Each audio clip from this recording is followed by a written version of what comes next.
the Riverboat Gamblers. You're listening to the Black Lung Show live on chaoticradio.com. On the line, calling in all the way from Austin, Texas, is the lead singer for the Riverboat Gamblers, Mike. Man, dude, fuck, that song gives me chills. Every time I listen to that song, it's like a masterpiece, dude. I'm not bullshitting you, dude. It is fucking amazing. You know what I used to do, man, is that when I wasn't playing, and I don't do this anymore because I got kids, but when I used to go out and go to bars and stuff like that, and now that they switched the jukebox to like that digital thing and you can play whatever the fuck you want, I would always play that song at every bar that I would go to with my friends, and I just to see the reaction of people like who didn't know who you were, because I wasn't in like a punk rock bar. I'd just be like something local, and just all the heads turning like, what the fuck is this guy playing? You know, everyone's playing, you know, Journey and fucking getting drunk and singing that shit, and here I am. Yeah. So that song is from the album To the Confusion of Our Enemies, which, by the way, is one of the greatest rock and roll albums. I listened to that from front to back. I love that fucking album, man. So do you want to tell me about that track and that album and where you guys were at that time? Because it was from, what, 2006 or 2007? Yeah. Well, we had done, I think we'd done a couple records before in Austin, and that was like we just got signed to Volcom Records. Volcom is based out of Costa Mesa, and we met this producer, Mudrock, who lives out there, who's done a bunch of kind of bigger stuff, and he was super cool. He like flew out to a bunch of shows to see us, and it was kind of like it was a real exciting time for the band because this is also, you know, too, there's a lot more money generally in the music industry back then than there was, so it was cool. Like, we got signed, and we actually spent like a month out in LA.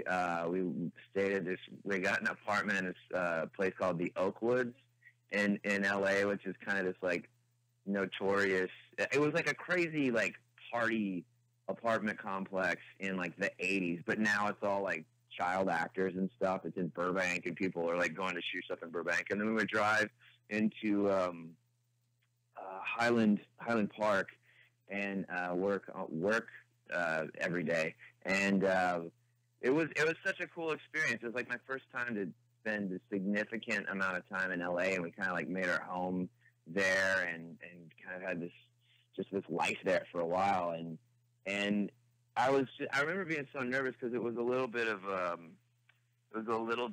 jump from like our record before, Something to Crow About, was like a bit more lo-fi, and we knew we were kind of getting like this, you know, it was a more produced record, but we were still trying to keep it, you know, kind of gritty and edgy, and it actually lost a few people, but I think we gained a lot more by kind of going in that. It was a purposeful plan, but it was still kind of nerve-wracking, where it's like, oh, it sounds kind of different from the last one, but we wanted to, I mean, we've always had a thing where we just don't want to rewrite the same record every single time. You know, there's some bands that I even like that's like, the records kind of blend together. It's kind of all that they've got a formula for how they do, you know, every song throughout an entire career. And I think that's fine, but that's something we've never really wanted to do with this band. And as far as True Crime, I don't remember. I mean, I remember writing it, and I don't remember a lot about specifically what was going through. Just like, let's just make this one a banger. I just wanted to, I was like, this will be a banger. But I guess there's a bunch of fast ones on that record, so I don't know what the thought process was. I do remember that at one point there's a different solo in the solo part, and like we tried doing there's a solo that had like a bunch of wah-wah pedal, and we were all kind of like, no, this isn't working at all. And it wasn't too much of an argument. There was a little bit of an argument between us and the producer, but we're like, nah, we don't want wah-wah. We're not a wah-wah pedal band. So Mike, you're 20 years in. You're what, 12 albums? 11, 12 albums? I think like 7 or 8. Maybe 7 full lengths, and then like several EPs, yeah, and a ton of singles on that. I'm sure if you added them all the singles, I'm sure. And we keep meaning to do that, to do like a B-sides collection record. That's kind of a thing that we would like to do at some point soon.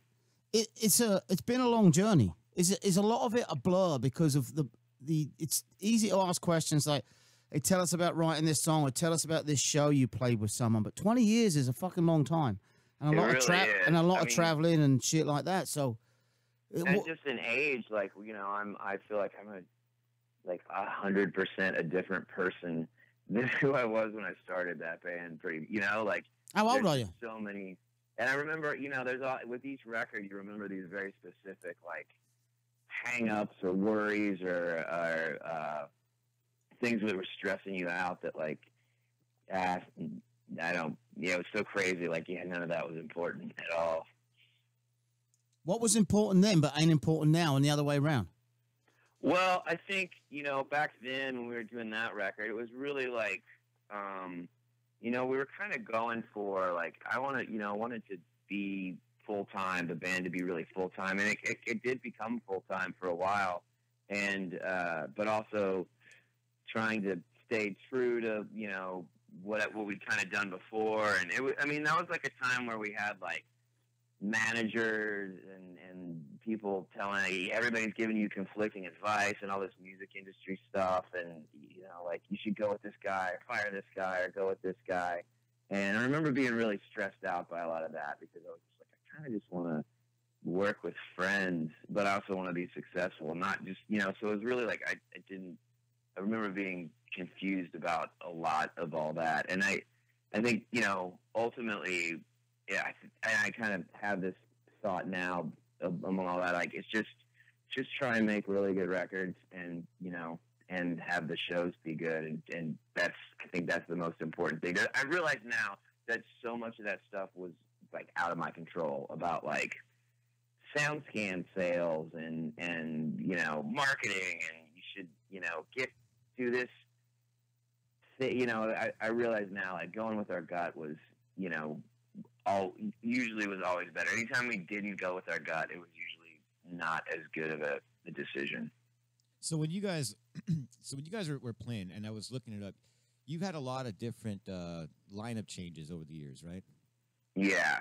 Is that because of the touring schedule? Was that just eventually some guys just couldn't handle that and they had to tap out, or what was the deal with that? A lot of it was that. Most of it, in fact, I think almost all of it was that. I mean, for the most part, you know, me and Spotty, the guitar player, have always been in the band, and then Ian joined the band right after Something to Crow About came out. So he's been in the band for well over 15 years, I think. At least 12 years he's been in the band. And then Rob, our bass player, has been in the band since Owl. So that was, you know, Rob's probably in for a good 8 to 10 at this point.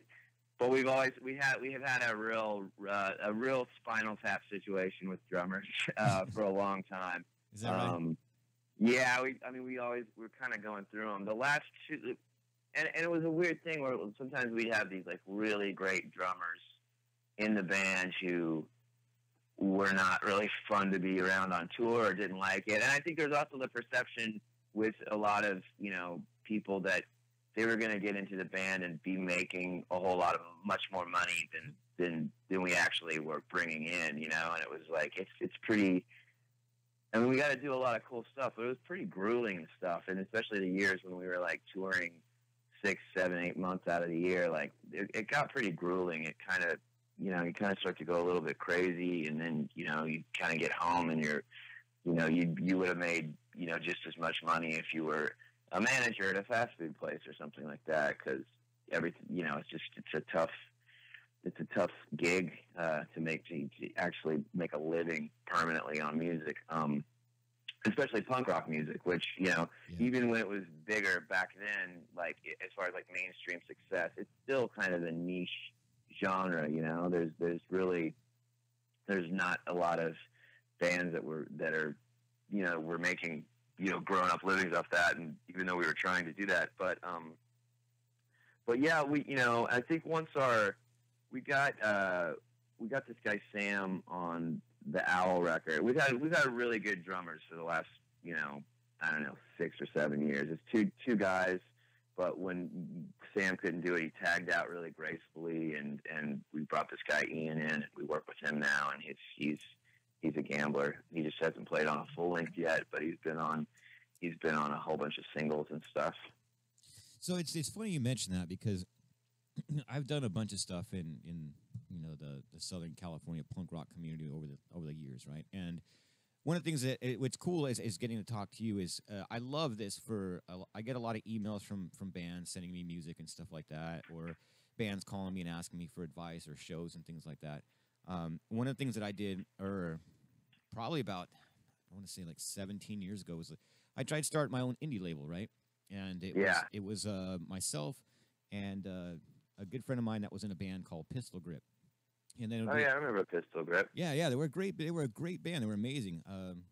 Should have brought one of the records into play, but anyway, it was me and Chase Revenge, and then we had a buddy that used to work for Epitaph, right? And so we started this label, and we're trying to put out some records and see about things. But at that time, I learned so much about the music industry that was actually kind of shocking to me. And I try to give bands advice about this stuff all the time.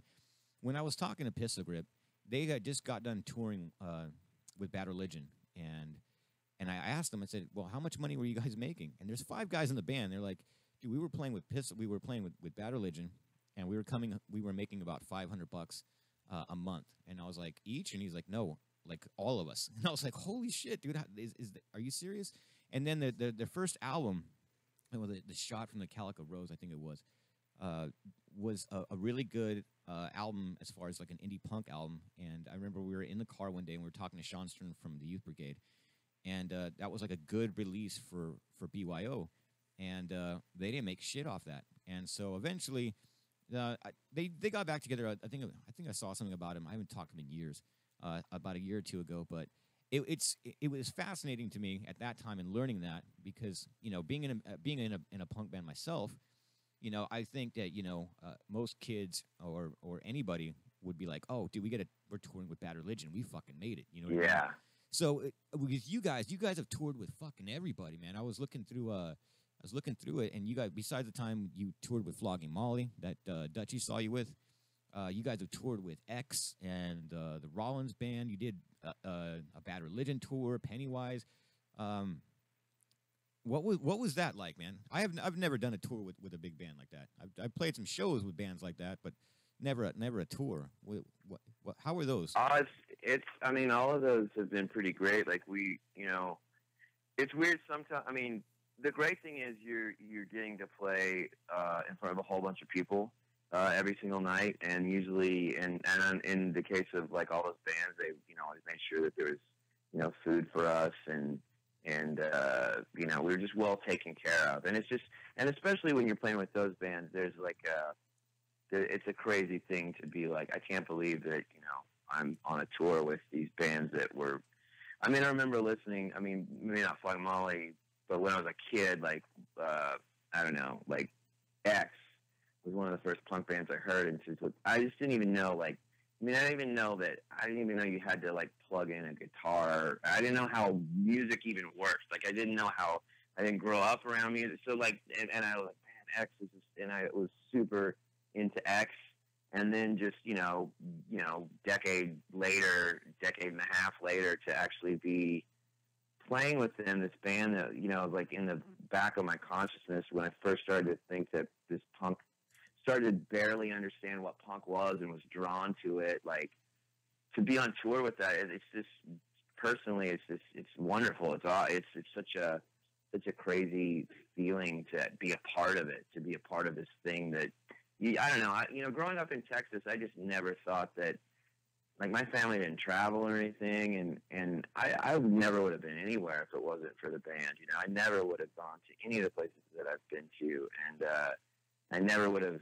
I don't know. I think growing up, I just never had any hopes or the ideas that I could ever actually like have a friendship with people that inspired me. They always seemed like these like magical beings that were far off in another land. Like, even the idea of California was like, it's like just something you saw on TV.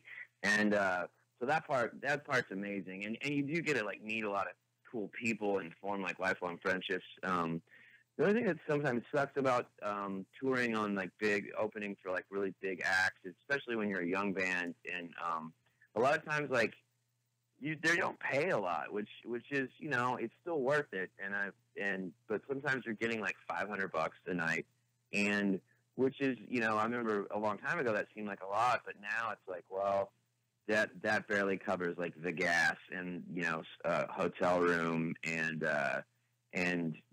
if that, you know, and like then strings, and you're also renting a van and all that, and a lot of times like if you're touring with a big band like that, they're in a bus, so they just sleep in the bus, and like they're like, okay, we're playing in Las Vegas tonight, and then tomorrow night we're playing in Omaha, Nebraska, because they can drive all night in the bus and sleep. So, and you kind of have to do the same thing. It's like, we're pulling an overnighter, so the exhaustion level can be a bit more intense sometimes. Except if you're in the back of a shitty little fucking van, right?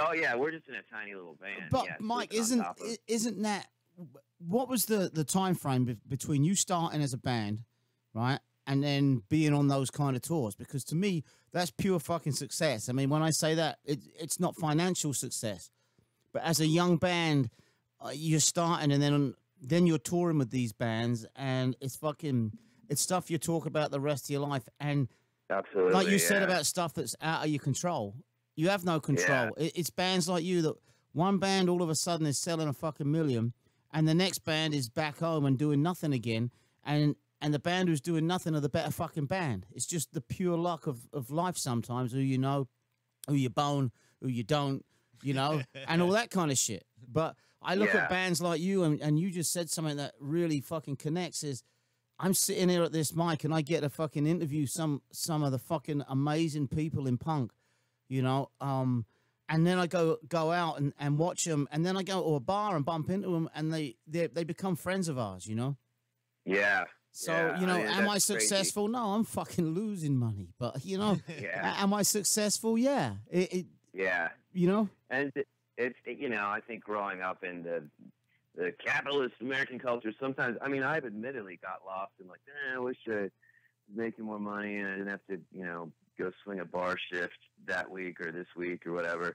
But I mean, at the end of the day, like I look at like all my favorite bands, and it's a real 50-50. Like there's bands, you know, a couple of my favorite bands are full of members that still work day jobs, and then some of my other favorite bands are members that are like bona fide millionaire rock stars. But I don't really like one more than the other. It's you know, the talent does not necessarily equate to like financial success, and so I feel real lucky that we've got to do like all this really cool stuff, and it's a little bit harder, like just physically, like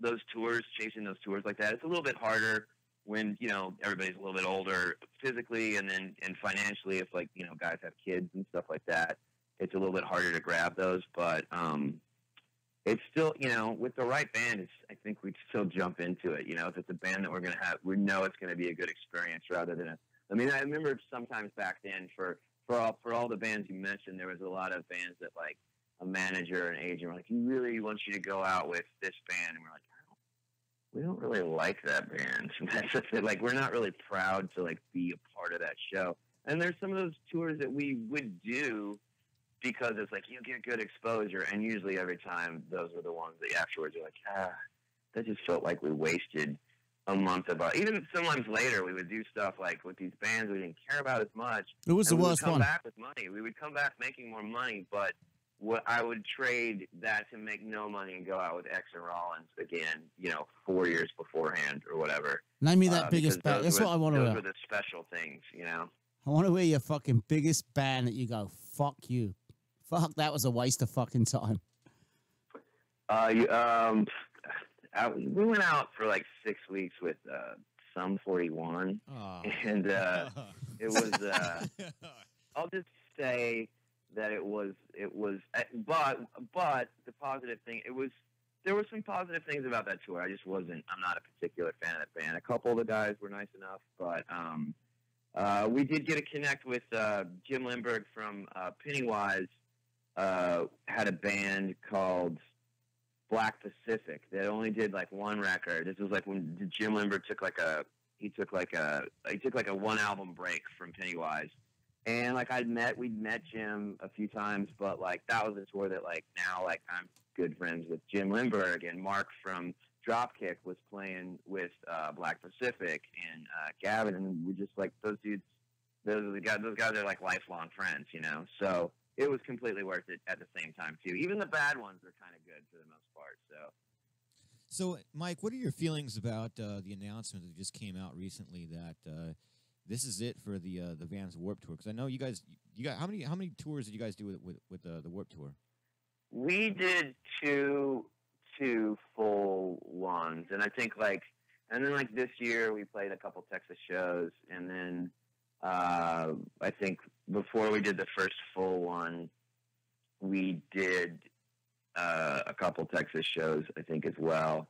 You know, I think honestly that tour was never really like the right match for us, you know, but I think, you know, and sometimes that tour is the most grueling of all the tours. I mean, even we did one in a bus, and it was still felt as physically grueling as you know, as riding in a van. Like we did one full tour with that in a van, which is, I mean, those are really far. It's really hot. You're outside all day. You kind of have to stick around with the merch. It was really, really tough. But you know, I think that a lot of people have always, I think, ever since like the third year of that tour, have complained that festivals not like it was the last year, and it's always changing. And I definitely, like, when we did these couple shows last year, it was really cool. We were on a stage with the Adolescents, Nice. and TSOL and Valiant Thor, and so it was great to see those guys. I was completely unfamiliar with like almost, you know, 90 other than those bands on that stage. I never even, it's so hot, and I mean, especially in Texas, it's so hot and grueling that I was just like, I gotta go find a air conditioned room just to breathe in, and but you know, and it's a pretty physically active show for us, so it was really exhausting. You know, it wasn't always. I don't know if it was the perfect fit for our band, but I'm glad that we did it. I think I'm glad that we did it those years that we did, and I, you know, I don't know, you know, it's such a different generation of kids that are going to it now. I don't know if I wonder if they get the same thing out of it that they did before, and I'd actually never been to a Vans Warped Tour before I played one, so I didn't really have the experience of having it be like a formative thing for me, you know. Yeah. So I mean, I think at the end of the day, like, everything's got to move on, and I guess they're, you know, I don't know why that it's ending exactly. I did hear that they were gonna not do it, but I wonder if it'll morph into something else. But I mean, I liked Kevin Lyman.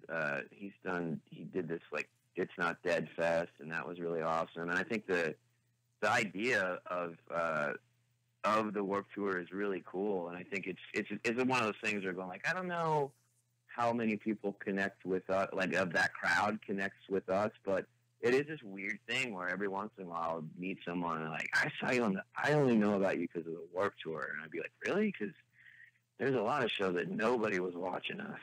Everybody was watching, you know, Katy Perry on some giant stage in the corner. But I guess it worked, you know. It was just, it's tough, man. If you don't have a bus and all the amenities, it is. And even the year we had a bus, like, we had to rent out all the other bunks just so we could afford to be on there. And it was grueling. It was a long tour.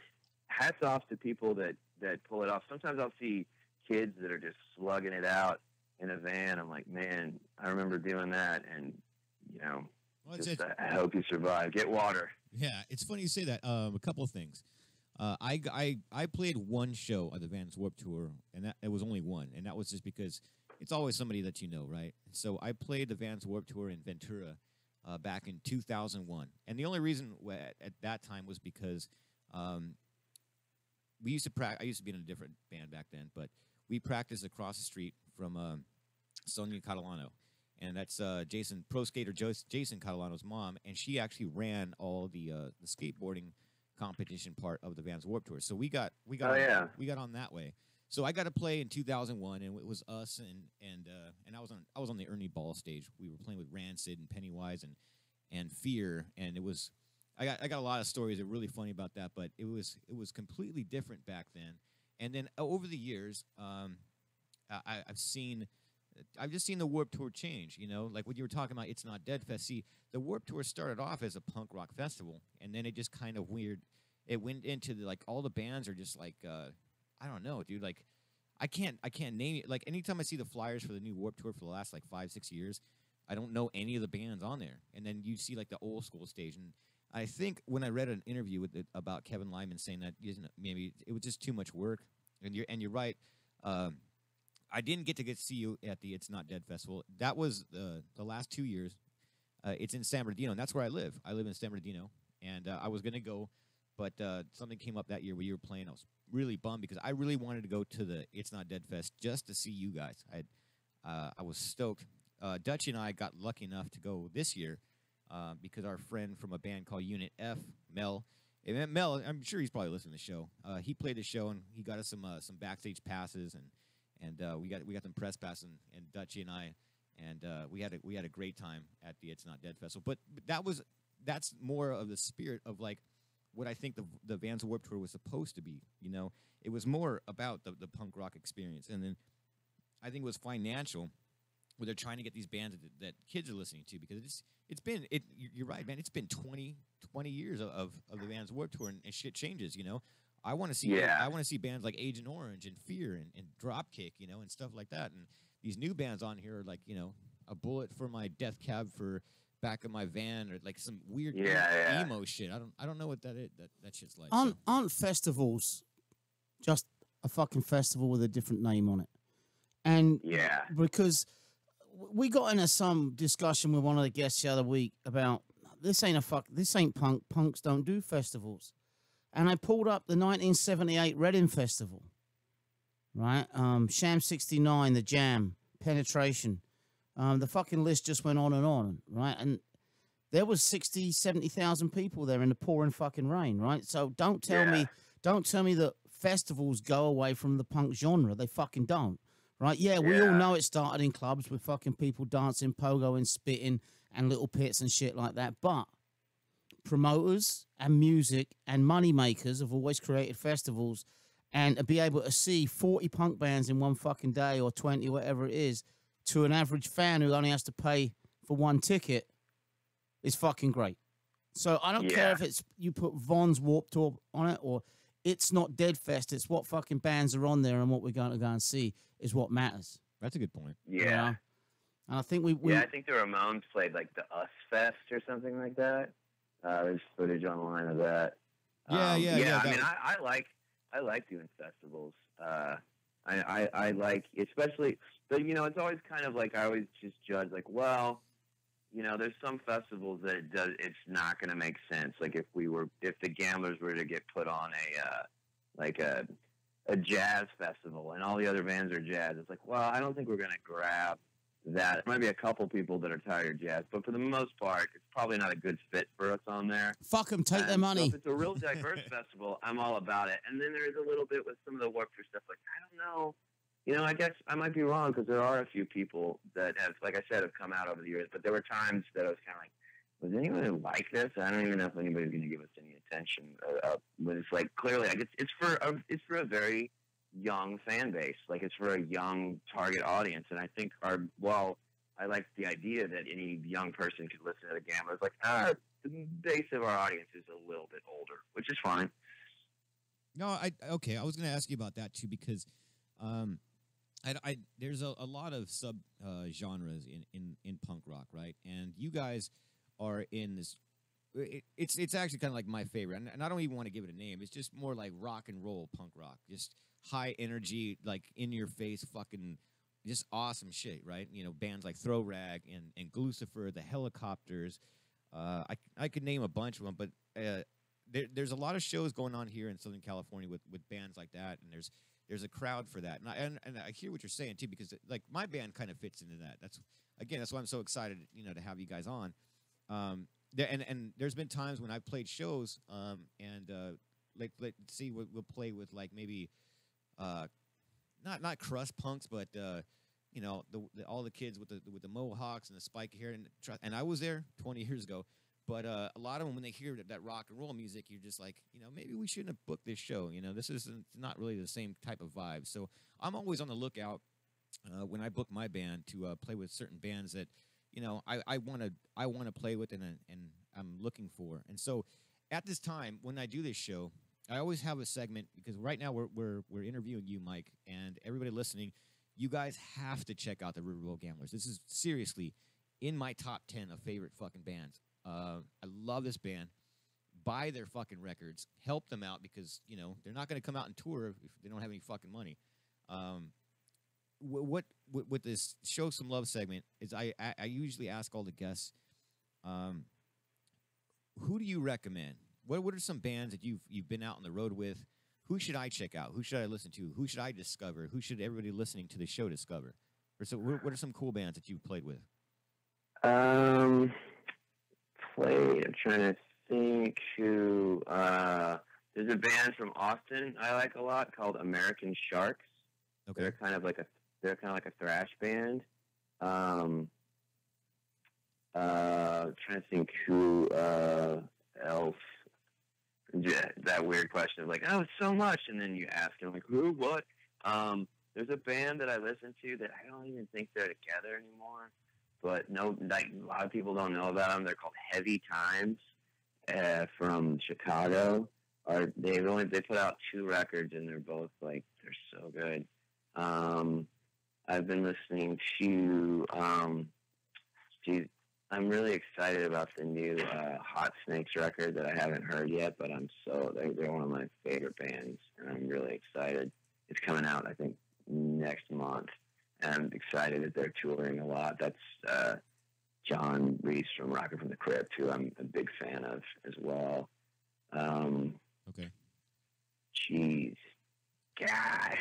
All right. Well, look, check it out. Look, sometimes I throw bands on the spot with that question. I'll give you White Reaper. We just saw White Reaper in Minneapolis. We played in Minneapolis at the Triple Rock, which is an amazing club that's just closed down, that the guys from Dillinger 4 own. That's a band that we toured with that we're also big friends with. But we went down to 7th Street entry next to the First Avenue and saw White Reaper, and they're like young garage rock. They're awesome. They're really good. Awesome. Well, check this out, dude. One of the things that I love doing here on the show, it'll give us a break, and again, we can talk for hours probably. I love talking rock and roll. But we got to promote your band. I want people that are listening, and thank you to everybody that always tunes in to the Black Lung Show and Dutchy shows here on Chaotic Radio, and our friend, I'm blanking out. Yeah, Greg Dixon. Thank you. I hate that, man. I saw a Toxic Energy Thursday night with Pennywise at the House of Blues. I'm going to ask you about that later, because you got some funny shit to tell. But one of the things that I do, check this out, Mike. One of the things that are we on YouTube right now? Yeah, we are. Yeah. All right. You can also, hey, Mike, if you can also check this out too and see the studio. This is going to be podcast as well.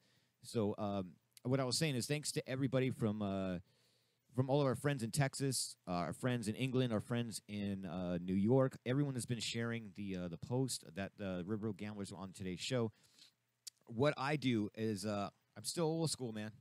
I still spin vinyl. Okay, so when I saw the Riverboat Gamblers at Alex's Bar earlier this year, I picked up a couple of vinyls. I picked up the album Backsides, so everyone can see it here. The cameras, check it out. This is actual vinyl, all right? We're not playing this shit through the computer. So, Mike, you're going to listen to your band old school style. We're going to spin vinyl on the Black Lung Show. Nice. You're listening to chaoticradio.com. Mike, I'm going to put you, I'm going to mute your phone call for a second, all right? Okay. So check this out, dude. This is my favorite part of the show. It's when that needle hits the record. Oh, that sound. You're listening to the Black Lung Show live on chaoticradio.com. Here are the Riverboat Gamblers. Can't stop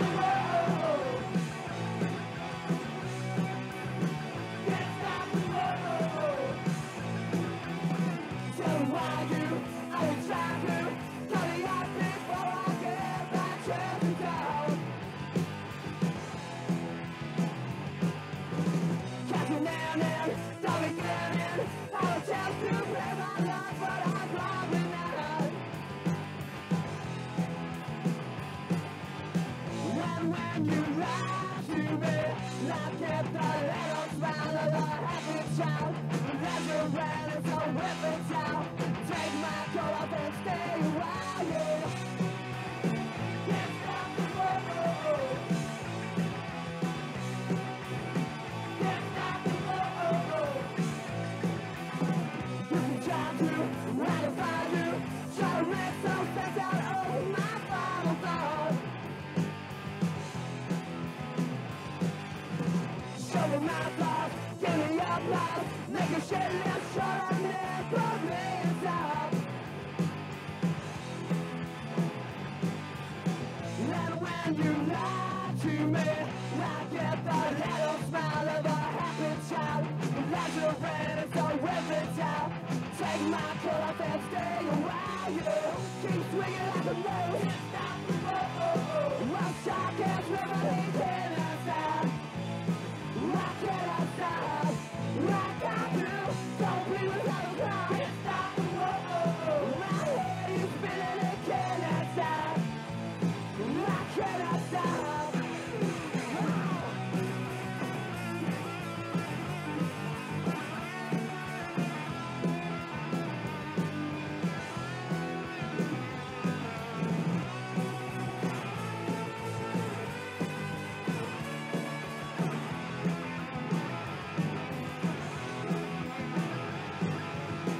And when you lie to me, I get the little smile of a happy child. Let your red is a whipping child. Take my coat off and stay a while, yeah. Keep swinging like a moon, can't stop the road. I'm shocked as river, he cannot stop. Why can't I stop? Why can't you? Don't breathe without a cry, can't stop the road. My head is spinning, it cannot stop. Why can't I stop until I say? The Riverboat Gamblers, you're listening to the Black Lung Show live on chaoticradio.com. Our guest on the line all the way from Austin, Texas is Mike, the lead singer from the band. God damn it, brother. I'm so stoked that I got to see you guys and pick this vinyl up for you. I'm so glad that vinyl is got this big resurgence too as well. It just sounds so much cleaner. I love it when the needle hits that vinyl, man. And I love doing that on the show. And my album, and everyone can see this because I'm holding it up, man. Told you, we're promoting your band. You know, this is you get to play a show from the comfort of your living. Where are you anyway? Are you at home? I'm at home right now, yeah. All right. So I have this record is called Backsides. It's from the Riverboat Gamblers. My copy is number 263 of 1,000. Are you stoked, man, that vinyl's coming back and in such a big way? Yeah. Yeah, it's great. And I love the fact that I can, listen to everything in the world on my phone, and have it everywhere. But there is something really special about holding vinyl and just kind of looking at it. And then there's just a sonic thing that just it sounds better. So I do both. I'm definitely not a purist. I do both. But I loved hearing that song because I haven't actually listened to it in really long time, and it's not a song that we play live very much, but I was listening to it and just thinking, why don't we play that live, man? Maybe we need to pull that one out. Awesome. So, all right, hey, I don't know how you're doing on time. Usually I do the show for about an hour from 4 to 5 here in California. If you don't have to go anywhere, brother, we don't got to go anywhere. We can keep talking some more music and playing some more Riverboat Gamblers. It's up to you, man. It's whatever you want to do. Yeah, I got a little more time here. I got another 10 or 12 15 minutes, something like that. Cool, right on. So let me ask you this, because this is the burning question right here. When the fuck are you coming back to California, man? Oh, that is a burning question for us too. I think.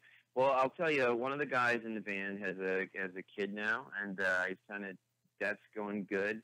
And then one of the guys is he joined Ian, guitar player Ian. He's in a band of horses. He was teching for the Foo Fighters for a while, and now he's playing guitar in Band of Horses, but he's still in the Gamblers. So what we're trying to do is slowly but surely trying to write a new record, and we have a lot of stuff. It's just kind of figuring out what works and what doesn't, and then kind of getting everyone in the same room together and recording it, which I'm hoping we can do kind of early next year. And then I don't know, and then it's kind of a matter of like figuring out, all right, now who's going to put it out, and then we'll probably do some touring. But we're, hopefully the nice thing is we've been getting asked to fly out to festivals and fly out places and do stuff. Like Alex's was like a fly out thing, so hopefully there'll be more of those. Nothing's planned right now until like we get a full length out and we can really kind of hit the road with it. And so on top of that, me and some of the other Gamblers guys have another band that it's us and Zach Blair from Rise Against. It's called Draculas with a K, and we have a record that just came out a year ago. It's about 1 year old now. And we do some stuff with that band too, and so there'll probably be a little bit of touring with that band, I think, next year. Hopefully we'll make it out to California. We're kind of figuring out our deal as well, and I've got a little bit of solo stuff in the works as well. I don't know if it's going to be like called Mike Levy and just have my face on it, or if I'll call it a band name or something like that. But so, I mean, I plan to have a bunch of new releases in the next year, and I definitely want to get on the road with all of those. Well, check this out, brother. I would be happy to help you promote anything that you guys want. Dutchie will too. If you want to email us, Dutchie, for his shows or my shows, any new music you want to play for the Draculas, your solo stuff, we have a full studio here. That's what I was asking. Because once I posted up that you guys were going to be on the show, everyone was hitting me up, and some of even my friends that are like talent buyers for clubs, they were like, "Hey man, let them know, dude, that we would love to have them at a club. We'll pay them here at our studio." It's actually, dude, I love this studio, man. The bands that have come into the studio have said the same thing. We have a full studio. We have a green room. We've got a refrigerator. We've got beer. We've got wine. We barbecue sometimes for the bands. We just had the Dayglow Abortions here on my show. They were on tour. Oh, wow. Yeah, it's fun, man. So if you're on tour and you're coming to California, dude, and you need a place to crash and you want to kick it and relax instead of just being in a van and smelling, the smells of grown men, that just don't come in here smelling like shit like some of the fucking bands have done, dude. Fucking hell. But you're welcome. Well, you're welcome. And we're out then because we're not going to smell good. I'll tell you that. Can, right I'll tell you what. I'll take you down to the hotel down the street. We know all about this place. We got you covered. You got a hose out front, don't you? You hose us off. Yeah. But you're welcome, brother. That's what I'm saying. And just stay in contact with us, dude. If you want to send me some music, some solo stuff, we'll absolutely, play it. Yeah, we'll play it on the air. And I personally, brother, I'm telling you, I want to play with your band.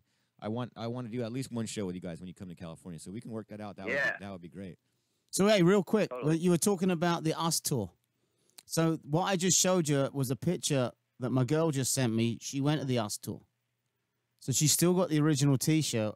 Whoa. And on the back of it is the 3 days and the bands that fucking played it. Was it U2 and the Clash? Right?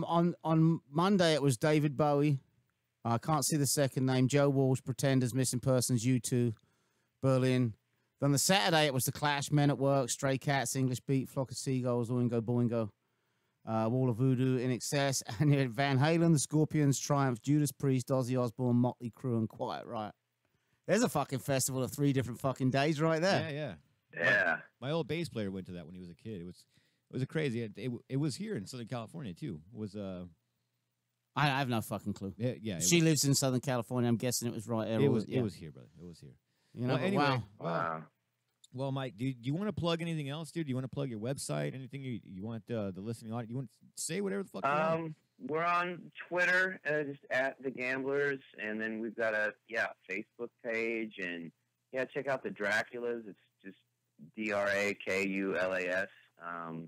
There's stuff with both of those, and my Twitter is just at Mike Wiebe, and Wiebe spelled Wiebe, and I like to goof around and tell jokes on there a whole lot.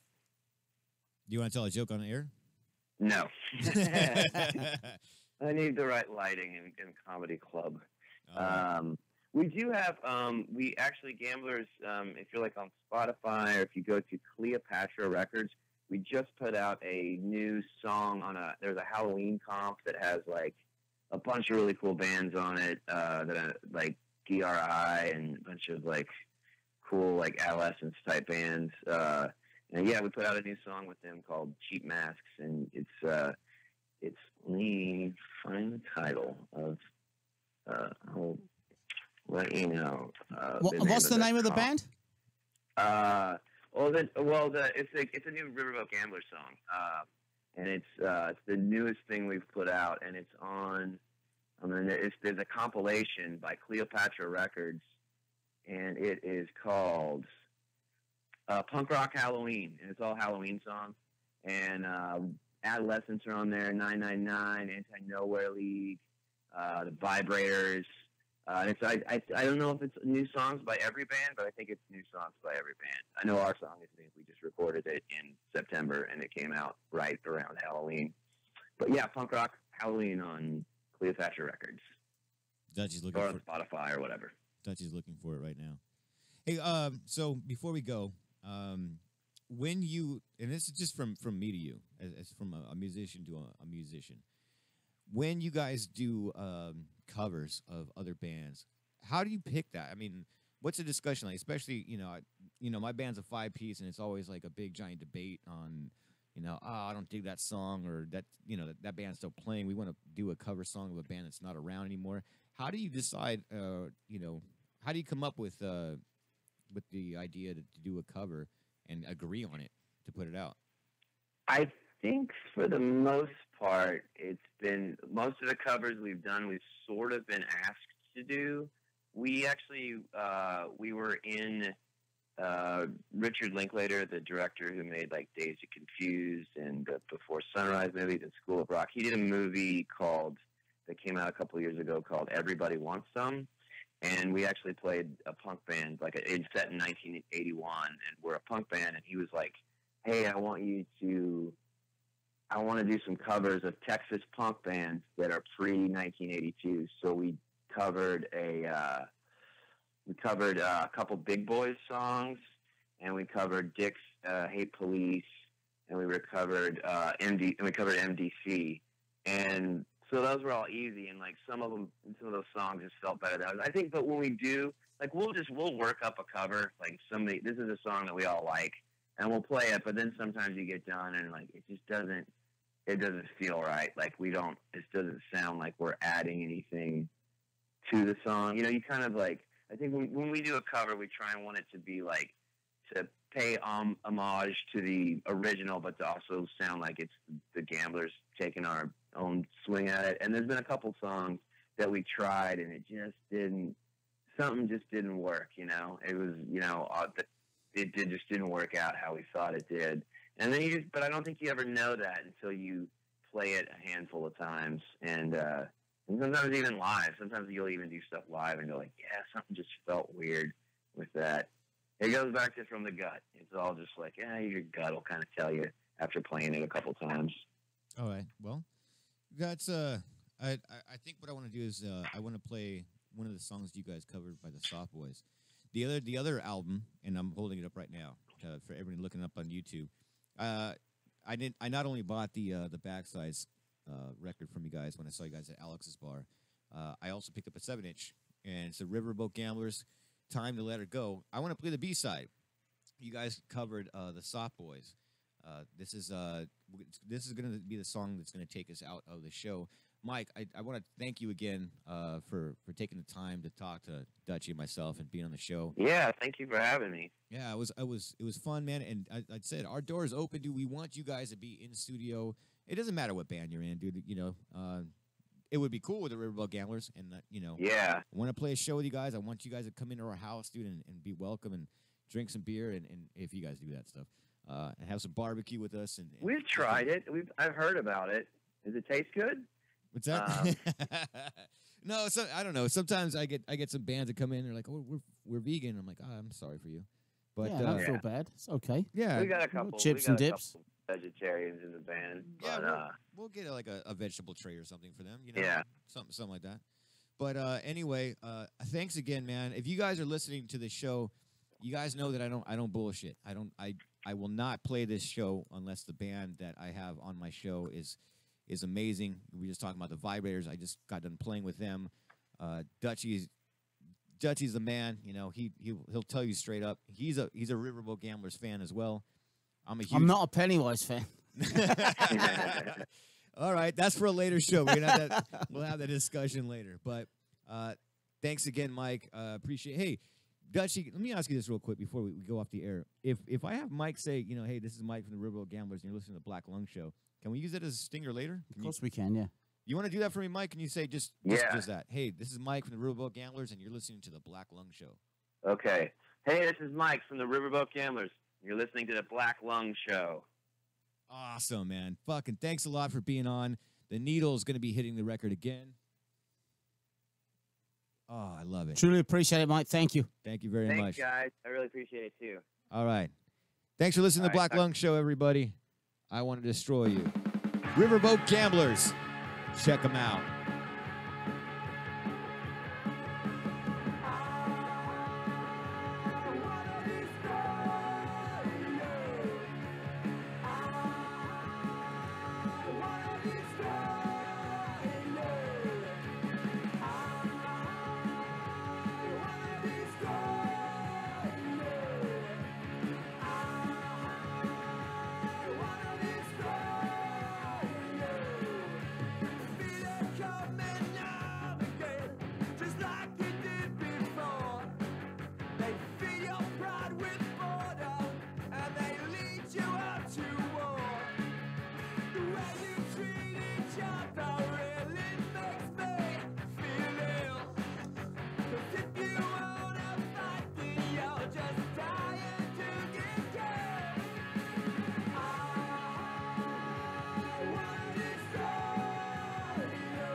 Tell you your opinion.